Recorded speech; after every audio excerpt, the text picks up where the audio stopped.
Welcome back to आसान movies. आज मैं आपको एक प्री हिस्टोरिक एडवेंचर फिल्म दिखाने जा रहा हूँ जो 2018 में रिलीज हुई थी, जिसका नाम है अल्फा। स्पॉयलर्स अहेड, सावधान रहना। 20,000 साल पहले प्री हिस्टोरिक यूरोप में एक छोटा ग्रुप ऑफ हंटर्स अपने लीडर टाओ के साथ स्टेप बाइसन के झुंड पर हमला करने के लिए तैयार होता है। वो लोग भले ही एक स्पीयर्स की दीवार बनाते हैं जिससे बाइसन क्लिफ से नीचे गिर जाते हैं, लेकिन 3 बाइसन वापस मुड़ जाते हैं। उनमें से एक डेंजरस बुल टाओ के बेटे केड़ा के पीछे पड़ जाता है। अपनी सींग से उसको जोर से मारकर वो केड़ा को क्लिफ के किनारे खींच लेता है। टाओ अपना स्पीयर मारकर बाइसन को रोकता है, लेकिन केड़ा एबिस में गिर जाता है। ये सब एक हफ्ते पहले शुरू होता है जब ट्राइब के टीनेजर्स अपनी स्पीयर बनाने की स्किल्स का टेस्ट देते हैं। सिर्फ केड़ा और उसका दोस्त कप्पा पास करते हैं, इसीलिए उन्हें विंटर आने से पहले लास्ट हंटिंग एक्सपेडिशन में ले जाया जाता है, रिचुअल के पार्ट के तौर पर, जो उन्हें अब ऑफिशियली एडल्ट बनाता है। उन्हें दूसरे मर्दों से पिटाई भी सहनी पड़ती है ताकि वो समझ सकें कि दर्द उनके सफर का हमेशा हिस्सा होगा। रात को कैंप फायर पर शामन उन्हें ब्लेस करता है। बाद में केड़ा सोता हुआ दिखाता है, लेकिन उसके माँ बाप की बातें सुन लेता है। उसकी माँ रोज सोचती है कि केड़ा अभी हंटिंग के लिए रेडी नहीं है, क्योंकि वो अपने दिल से लीड करता है, न कि अपने स्पीयर से। लेकिन टाओ मानता है कि केड़ा को अपना रोल निभाना होगा और ट्राइब के सामने अपने आप को साबित करना होगा। अगली सुबह हंटिंग पार्टी शमैन की ब्लेसिंग के बाद रवाना होती है। रो अपने बेटे को एक एक्स्ट्रा फर भी देती है ताकि वो उसे सेफ्टी के लिए रख सके। ये लोग अपने एंसेस्टर्स के छोड़े हुए सेक्रेड पाथ पर चलते हैं, जिसमें रॉक स्कल्पचर्स और उन पर बने हैंड पेंटिंग्स उन्हें हंटिंग ग्राउंड की डायरेक्शन दिखाते हैं। सफर के दौरान उनकी मुलाकात दूसरी हंटिंग पार्टी से होती है, जिसका लीडर जी है। जी टाओ का पुराना दोस्त है, जिसका बेटा कुछ वक्त पहले मर गया था। दोनों पार्टियां अब साथ सफर करने लगती हैं। केड़ा अपने बाप को अपना टैलेंट दिखाने की हर कोशिश करता है, लेकिन वो आग जलाने में फेल हो जाता है और वो पकड़े गए बोअर को मार नहीं पाता। उसे लगता है कि वो एक फेल्योर है। एक रात जब वो कैंप फायर के पास खाना खा रहे होते हैं, उन्हें पीछे से आवाज सुनाई देती है। सब डिफेंसिव पोजीशन ले लेते हैं, लेकिन कुछ नहीं होता और वो रिलैक्स हो जाते हैं। लेकिन ये गलती साबित होती है। एक केव लायन अचानक अटैक करता है और कप्पा को पकड़कर ले जाता है। अगली सुबह मर्द कप्पा के लिए एक कैन बनाते हैं, जो उनकी रिवायत के मुताबिक एक मेमोरियल होता है और उसके रूह के आफ्टर लाइफ में जाने की निशानी होता है। सफर आगे बढ़ता है सिर्फ हंटिंग और आराम के लिए रुकते हुए। एक शाम जब वो एक बड़ी और सेफ केव में रुकते हैं, टाओ केड़ा को वही कॉन्स्टलेशंस का टैटू बनवाता है जो उसके खुद के पास है, ताकि केड़ा हमेशा घर का रास्ता ढूंढ सके।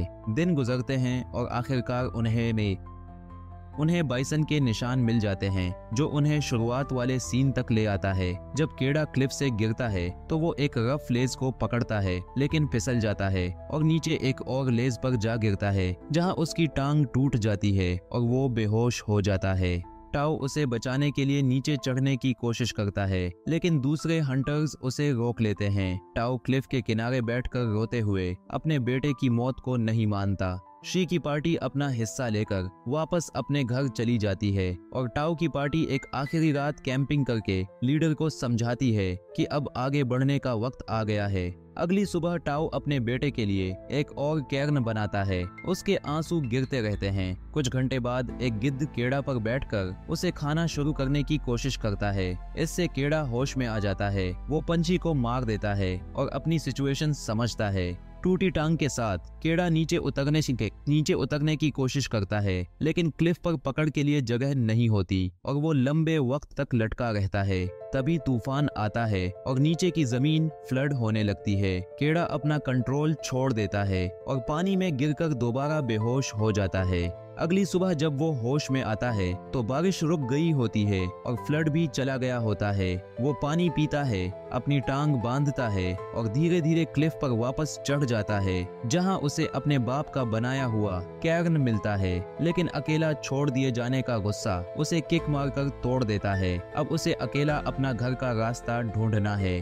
केड़ा अब अकेला सफर करता है। वो कीड़े खाकर गुजारा करता है, छोटे पानी के गड्ढे से अपना बर्तन भरता है और रात को दरिंदों से बचने के लिए पेड़ पर सो जाता है। दिन के वक्त एक वुल्फ्स का झुंड उस पर हमला करता है। केड़ा फिर से पेड़ की तरफ भागता है और एक वुल्फ को छुरी मारकर बचा लेता है और फिर पेड़ पर चढ़कर अपनी जान बचाता है। वो दरख्त के ऊपर ही रहता है जब तक भेड़िए इंतजार करते करते थक कर चले नहीं जाते। सिर्फ वही बचा रहता है जो केड़ा ने जख्मी किया था। केड़ा एक भाला बनाता है ताकि उसे खत्म कर सके, लेकिन उसमें इतनी हिम्मत नहीं होती, इसलिए वो इग्नोर करने का फैसला करता है। मगर केड़ा ऐसा भी नहीं कर पाता। भेड़िए की दर्द भरी चीखें उससे सुनी नहीं जाती। केड़ा मदद करने का फैसला करता है और उसका मुंह बांधकर, ताकि काट न सके, उसे उठाकर झील के पास ले जाता है जख्म साफ करने के लिए। दुख की बात है कि वहाँ ज्यादा देर आराम नहीं कर सकते क्योंकि आसपास हाइना होते हैं। केड़ा फिर से भेड़िए को उठाकर ले जाता है जब तक कि उन्हें एक गुफा नहीं मिलती जहाँ वो आराम से सो सकते हैं। अगले सुबह केड़ा को कुछ हड्डियों के पास एक छोटा सा ओखली मिलता है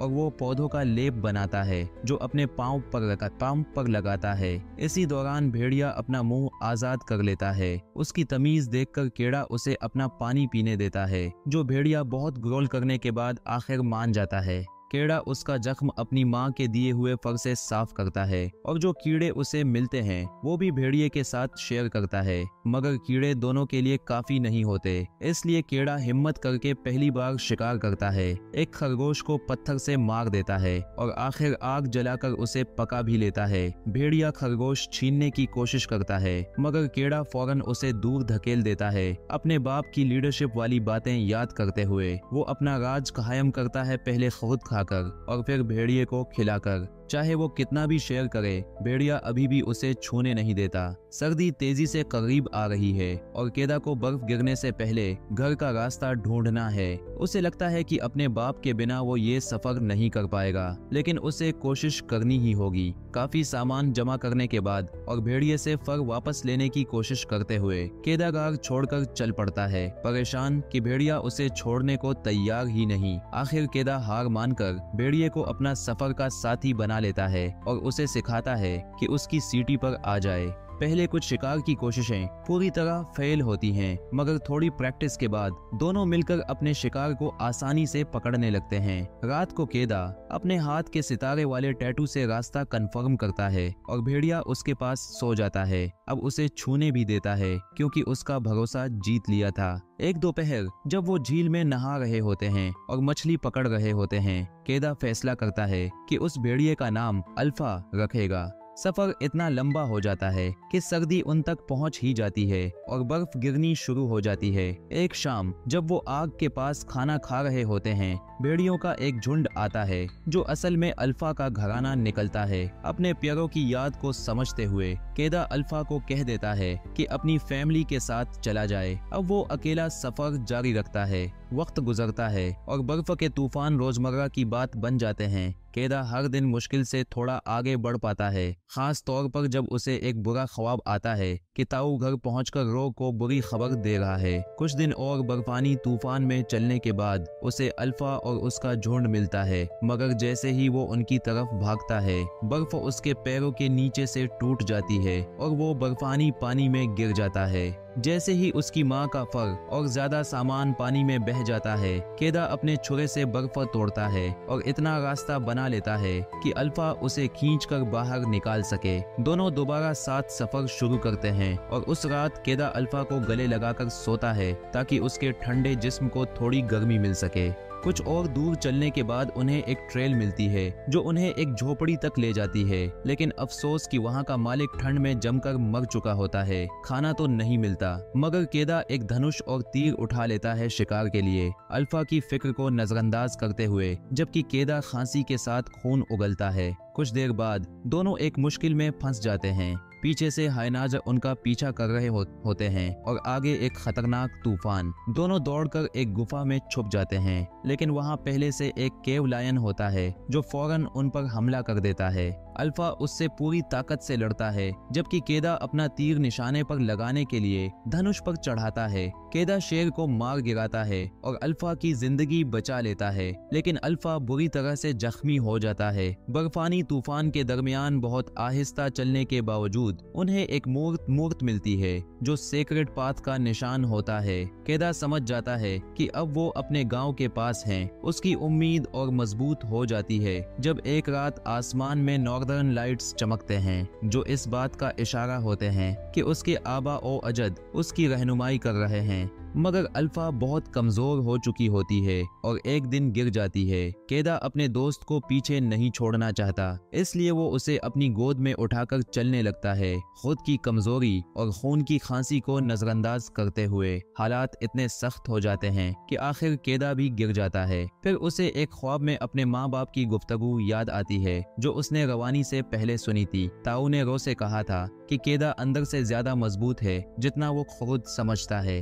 अपने वालिद की इस बात से हिम्मत पाकर केदा दोबारा उठता है, अल्फा को उठाकर बर्फानी तूफान के दरमियान चलना शुरू करता है और आखिर अपनी कबीला तक वापस पहुंच जाता है। सब देखकर यकीन नहीं कर पाते और ताऊ आंसुओं के साथ अपने बेटे को गले लगाकर कहता है कि वो उस पर फख्र करता है। फिर केदा और अल्फा को खेमे में ले जाकर इलाज और खाना दिया जाता है। शामन अल्फा का जायजा लेता है और फौरन समझ जाता है कि मसला क्या है। अल्फा असल में एक मादा फीमेल है और वो बच्चों को जन्म देने वाली है। जल्दी ही सारे बच्चे सेहतमंद पैदा होते हैं और कबीला उन सब को अपना लेता है। सालों बाद जब ये पप बड़े होकर असल के भेड़ियों में तब्दील हो जाते हैं तो शिकारियों को उनके साथी बनाकर अगले बड़े शिकार पर भेज दिया जाता है। सर्दी शुरू होने से पहले